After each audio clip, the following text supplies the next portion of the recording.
I think we're waking up because we've never heard anyone say things so ugly as what that man says. An unexpected consequence from the war of words on the campaign trail. The Mexican immigrants who are rushing to become citizens, all who want a chance to vote in the fall election, and the San Diego program that is helping them out. To keep the whole environment, farm, community, everything that we see here in California is all dependent on that water. A complicated task to quench California's drought, the project that would be the state's most ambitious in 50 years, plus the debate over building giant twin tunnels. Take a leap of faith, the full-body workout that lets you defy gravity and take on superhero challenges. KPBS Evening Edition starts right now.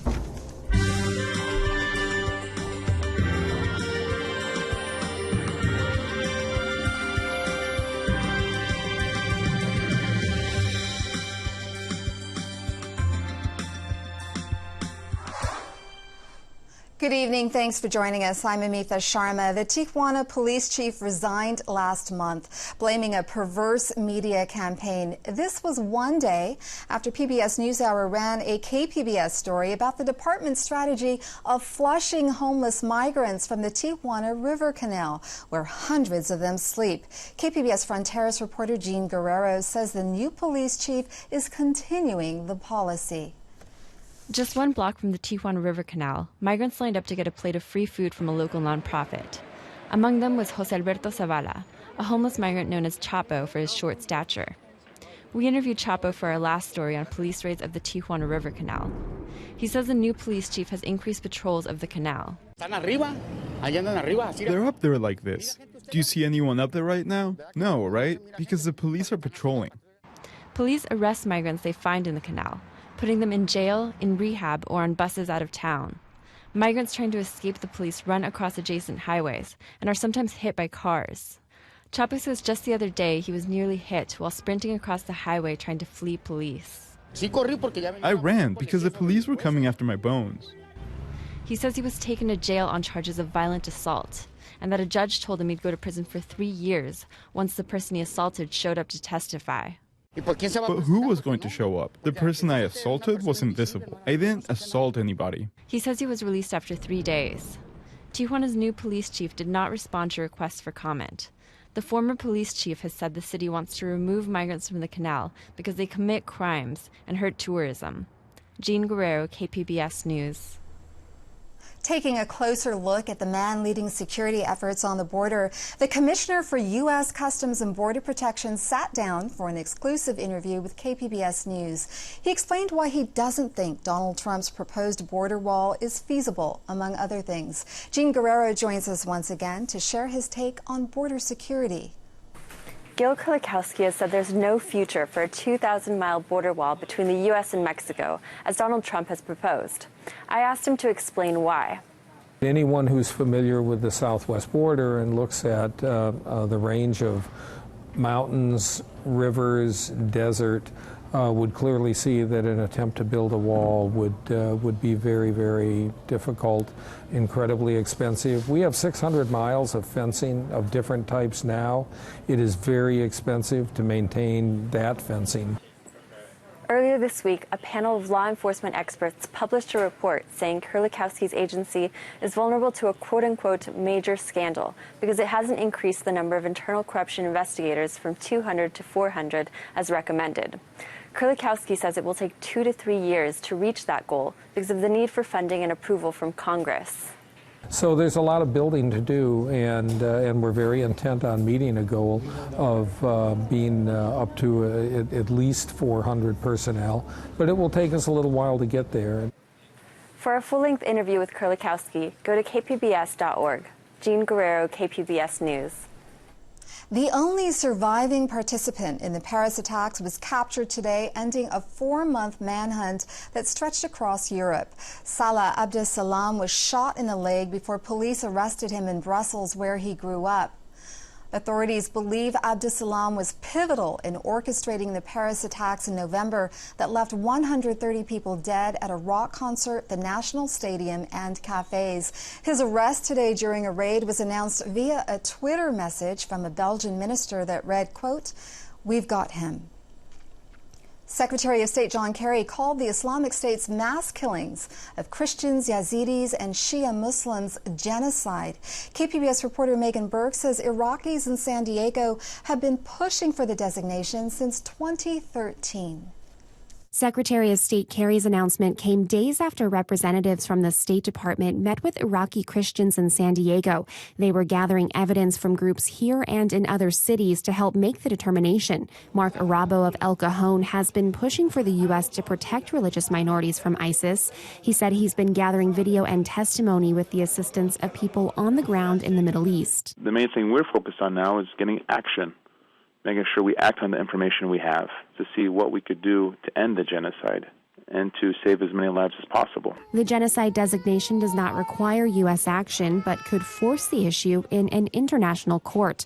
Megan Burks, KPBS News. A San Diego-based guided missile destroyer is swapping spots with another ship in Hawaii. Navy officials say the USS Paul Hamilton will be replacing the USS William P. Lawrence in San Diego. It's part of an overall strategy of placing its most advanced ships closer to Asia. The swap will take place later this year. March storms have reduced extreme and severe drought in California, but many state reservoirs remain below average. The latest U.S. Drought Monitor update says the storms have brought so-called drought intensity reductions in the Golden State. The most significant, a 10% decline in severe drought and a 5% reduction in extreme drought. While some reservoir levels improved in Northern California, they remain below average. Severe drought now covers 73% of the state. California farmers and urban areas that rely on state water deliveries will receive a larger supply than they have in years. The State Department of Water Resources says it will increase deliveries to fulfill 45% of requests for water. That's the highest amount since the drought began. It's also a major increase from December, when the state planned to fulfill only 10% of requests. The need for a reliable water plan is critical for all aspects of California life. Governor Jerry Brown is touting a water project that would be the biggest in California in a half-century. Associated Press reporter Tony Che says reaction is mixed to the plan, calling for giant twin water tunnels. Workers are getting ready for the growing season at this Central California farm, but it'll be a smaller harvest this year. The farm left about 2,700 acres unplanted because of the state's historic drought. Oh, absolutely. It's the lack of water is why this field is being left fallow like you see it. It's a familiar scene throughout the San Joaquin Valley, the nation's most productive farming region. That's why many farmers here support Governor Jerry Brown's ambitious plan to re-engineer California's water system to better withstand drought and climate change. To keep the whole environment, farm, community, everything that we see here in California is all dependent on that water.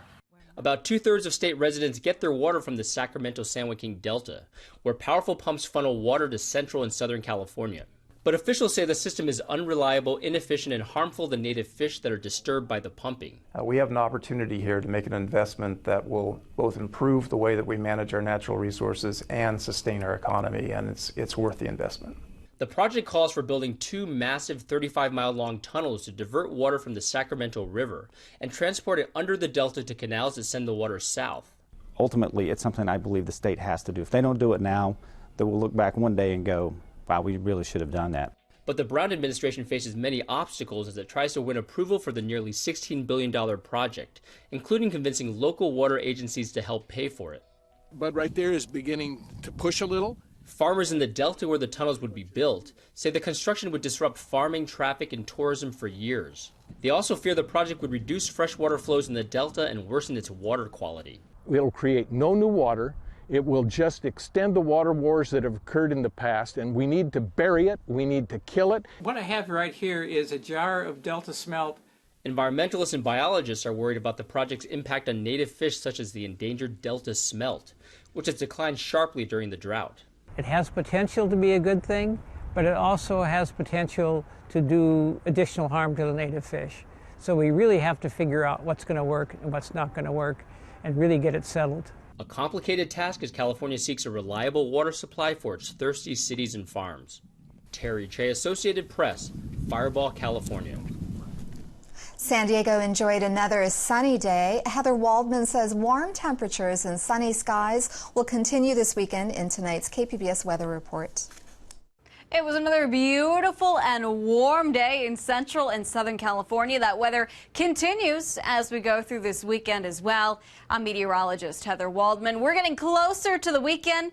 Good one coming up. Latest satellite and radar shows exactly what you'd expect. Nothing coming our way, nothing in the area, just a few clouds along the coast over the next couple of mornings, but those don't stand much of a chance by the afternoon with an offshore flow. As we go through tonight in San Diego County, again, just a few clouds, especially around Oceanside down towards San Diego and Chula Vista around some of those coastal areas. You go farther inland, it is going to be on the cool side. Ramona and Alpine dropping to the middle 40s later on tonight. We'll be at 35 degrees tonight at Mount Laguna. So if you are heading east, you are going to want the jackets. But later in the afternoon on Saturday, another very warm day. This area of high pressure is moving a little bit farther to the east, but it's still very strong. So a strong easterly flow is going to keep most of the clouds at bay as we go through Saturday afternoon. Plenty of bright sunshine for LA and for San Diego. Just a gorgeous day, although you're going to want to remember the sunscreen. By early next week, things start to change a little bit. Little dip in the jet stream starting to extend farther to the south, but notice desert areas are going to stay bright and sunny, so not too many impacts for Southern California. Temperatures may start to come down a little bit. Looks like the core of this warmth is going to be going through this weekend. We'll start you off at the coast. Temperatures will be in the mid to upper 60s over the next few days. A little bit of low clouds and some fog Saturday and Sunday morning. Otherwise turning out sunny over the next couple of afternoons. Overnight lows will be in the upper 40s to lower 50s. Farther inland, a nice day. Nice couple of days. Temperatures will be close to 70 degrees Saturday and Sunday. Upper 60s on Monday.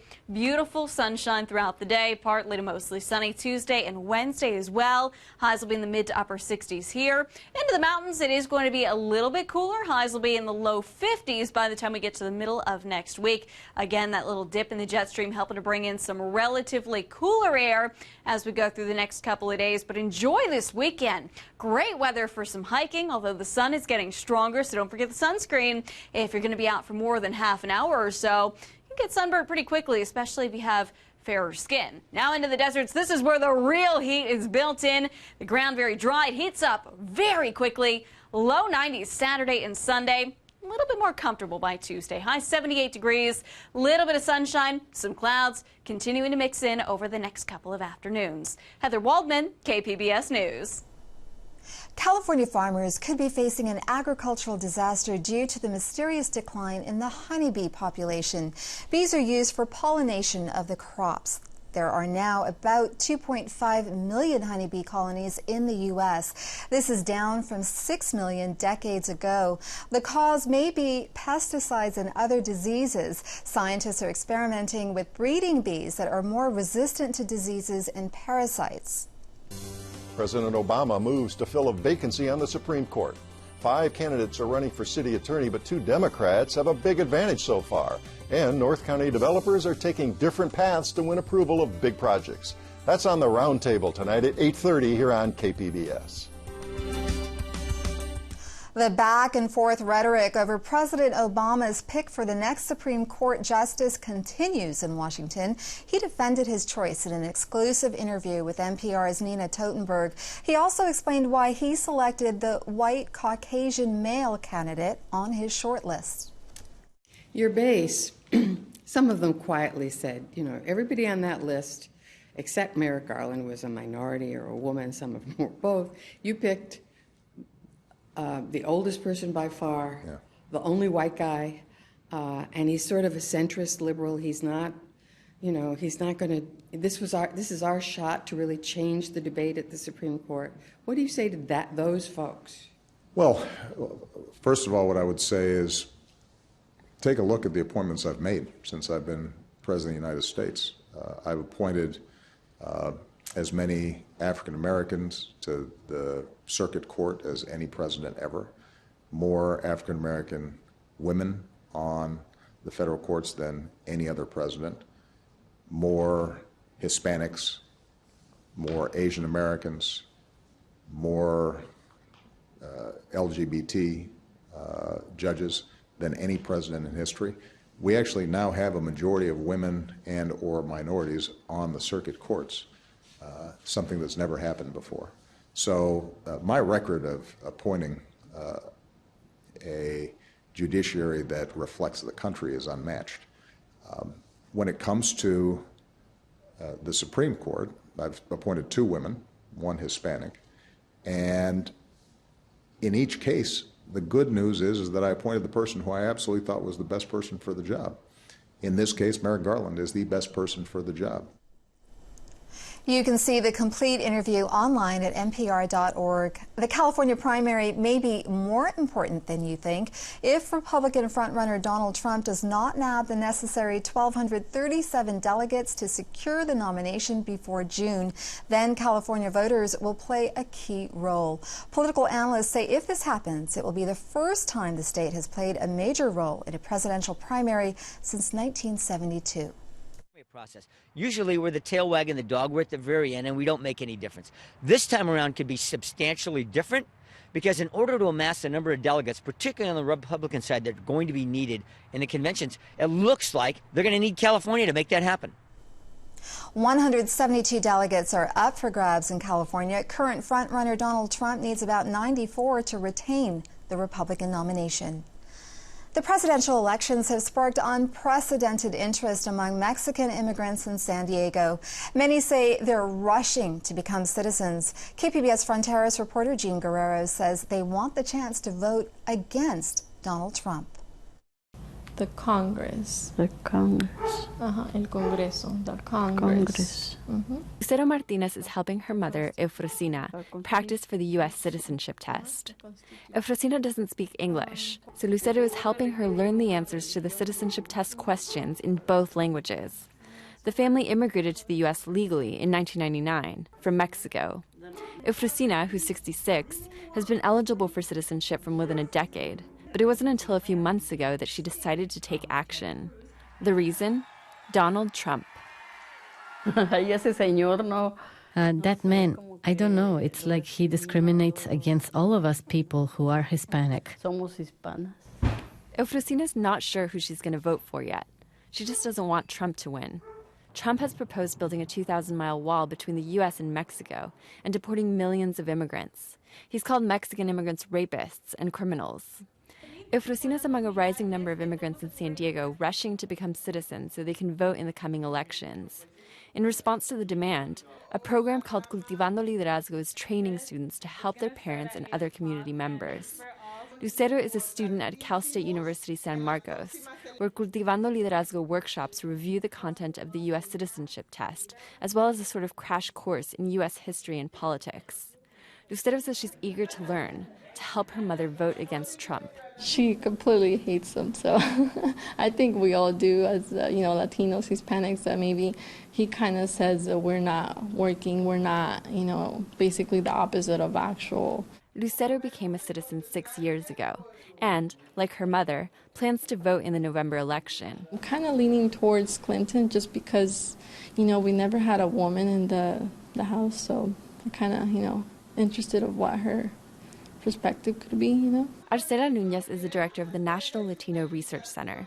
She designed and helps lead some Cultivando Liderazgo workshops. So what it means is essentially nurturing or cultivating leadership. Hispanics make up more than a third of the population in San Diego County. Núñez says civic engagement is relatively low among them. But, she says, the tide is shifting. Trump is definitely a big factor that I think is really pushing people to think about what kind of, government we want to have and if he really represents immigrants, Latinos. Núñez says young immigrants are often bilingual, unlike their parents. So students who learn the material can share the knowledge. Family is central in Hispanic culture. Immigrants are more likely to naturalize when encouraged by a relative. Cultivando Liderazgo also visits community spaces such as churches and libraries, engaging older immigrants directly. One evening at the Vista Library, more than 20 immigrants played a game of Jeopardy with the citizenship test questions, led by Cal State University student volunteers. ¿Quién es el comandante en jefe de las Fuerzas Armadas? Exactamente, correcto.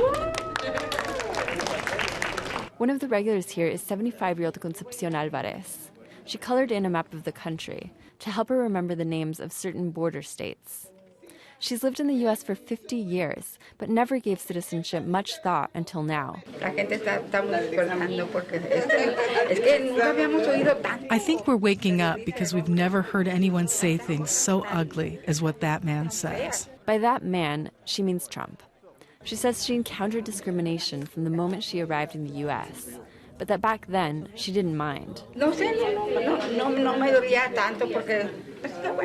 It didn't hurt me much. I said, whatever, it's their country. But lately, no, we've done so much for this country. We think we belong now. Like many other immigrants at the workshop, she considers herself an American. Now, thanks to Trump, they intend to make it official. Jean Guerrero, KPBS News.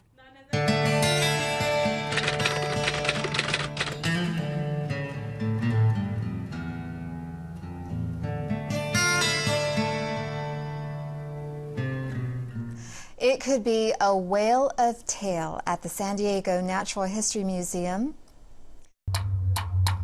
Connect San Diego's whale watching history with the giant mammals. It's called Whales, Giants of the Deep. The exhibit features elements from the largest museum of whales in New Zealand. It opens tomorrow and runs through September 5th. Tired of boring workouts? There's a full-body workout that lets you defy gravity. KPBS Arts and Culture reporter Beth Accomando takes us inside Tempest Academy in Vista for one intense parkour session. What's parkour? Simply put, it's moving from point A to point B in a fast and efficient manner.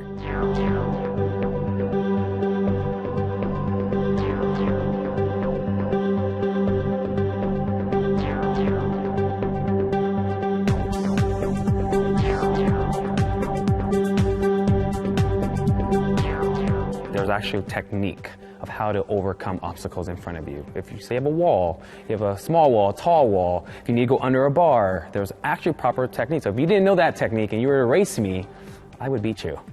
And free running, it's that plus a little more creative. So you have flips and it's a little more style. It's really what we call like parkour vision. You really learn awareness and how to think spatially. So if there's an obstacle in the way, you could either go around it or you could hop over it or you can vault over it. Seeing that world in that way, like one giant playground is amazing. As a professional stuntman, Fernando J. Huerta sees not just a playground, but a creative canvas where parkour is an essential tool. For a stuntman, a lot of movies and television shows, a lot of agents and casting directors these days are looking for parkour. It's a necessary skill if you want to break into the film and television industry as a stuntman. Tempest Academy provides the perfect place for him to work on job skills. The foam pit is the safest piece of equipment that allows you to do high falls or flips. And when I started learning stunts, I would flip over and pretend that there's an explosion, flip over and land in the foam pit. I hate going into the foam pit. It's really hard to get out of. He also worked on his wall flip with Tempest Academy gym manager James Paw. A wall flip is a move where you jump on a wall and then do a backflip. So there's always a way to practice a movement in a soft, safe environment before bringing it to a hard or like real life outdoor type of situation. It's a very difficult move that requires hopping on it and just flipping out of it. And this facility provides that level of safety in order to learn how to do that. And I've been working on that for quite a while, and I just got it yesterday because using this facility really helps train that and train your confidence in doing a wall flip. It's also great for the beginner of any age. When we start in the basic beginners class, we're working on jumping, landing, climbing, rolling, and vaulting, basically. So just basically navigating through your environment efficiently. There's lots of different ways to vault over obstacles or kind of bypass obstacles? Yes, this is definitely a full body workout, and more importantly, it's a very functional full body workout. You're basically just working every muscle you can, really. So as you can see right behind me, we have the Tempest Air. It's where we teach most of our wall tricks. The way it's shaped, it allows our students to step on the wall, climb on the wall, climb on the airplane, a little bit easier than a vertical wall because of the curvatures. Okay, at the higher levels, that is where we really introduce more of the free running parts in our curriculum, with basically more flipping and the more maybe not so efficient movement, more creative movements. Our goal was to actually take a beginner student, go through our whole system, all 7 levels, and by the time you graduate from here, you're pretty badass. Co-owner and coach Victor Lopez says parkour offers more than just a workout. It's a philosophy of life that suggests any obstacle can be overcome, and overcome with style and creativity. Beth Accomando, KPBS News. Tempest Free Running Academy opened in January and is currently offering classes for all ages and skill levels. You can find tonight's stories on our website, kpbs.org/evening edition. Thank you for joining us and have a great evening.